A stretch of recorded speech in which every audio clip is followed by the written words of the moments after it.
Alright, so Samsung is back in the spotlight again, and this time it's all about what's shaping up to be their next big wearable release, the Galaxy Watch 8 series. We've already seen some early leaks trickling out over the past few weeks, but now things are starting to get a little more real.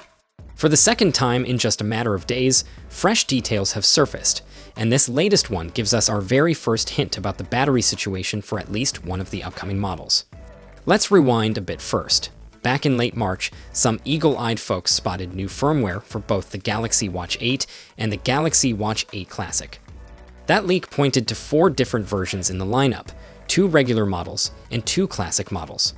Each version will apparently come in a Wi-Fi-only model, as well as an LTE variant, which makes sense for anyone who likes to leave their phone behind, but still wants to take calls or stream music directly from their wrist. Now fast forward to this week, and things are getting even more interesting.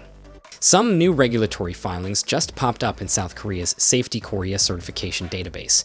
And thanks to a report from ExpertPick, we now know that the filings include battery details for the Galaxy Watch 8 and the 8 Classic. This is the first concrete info we've seen on the actual battery capacity, and while it's not a massive reveal, it does help paint a clearer picture of what to expect. So far, only one battery capacity has been revealed, the one for what seems to be the larger 44mm Galaxy Watch 8. According to the listing, it'll be packing a 435 mAh battery.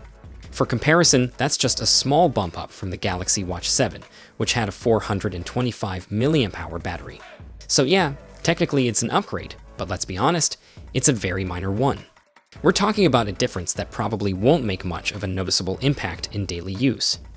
And here's the thing, if Samsung is introducing new features or more powerful internals in this year's models, and they almost always do, that slightly bigger battery might just be there to help balance things out. In other words, don't be surprised if the overall battery life still ends up hovering around the same 22-hour mark that last year's model delivered. That's decent, sure, but it's not exactly breaking any records. At this point, there's still no information about the battery sizes for the smaller models or the classic versions, so we'll have to wait and see what pops up in the coming weeks.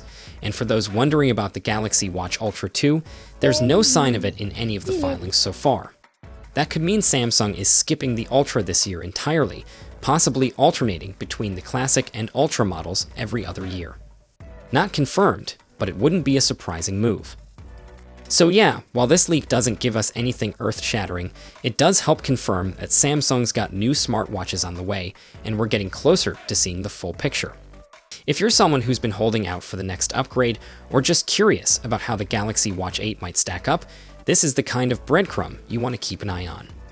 So, what do you think? Is a slightly bigger battery enough to get you hyped, or are you holding out for something that really changes the game? Let me know what you're thinking down in the comments, and I'll catch you in the next one. Until then, take care.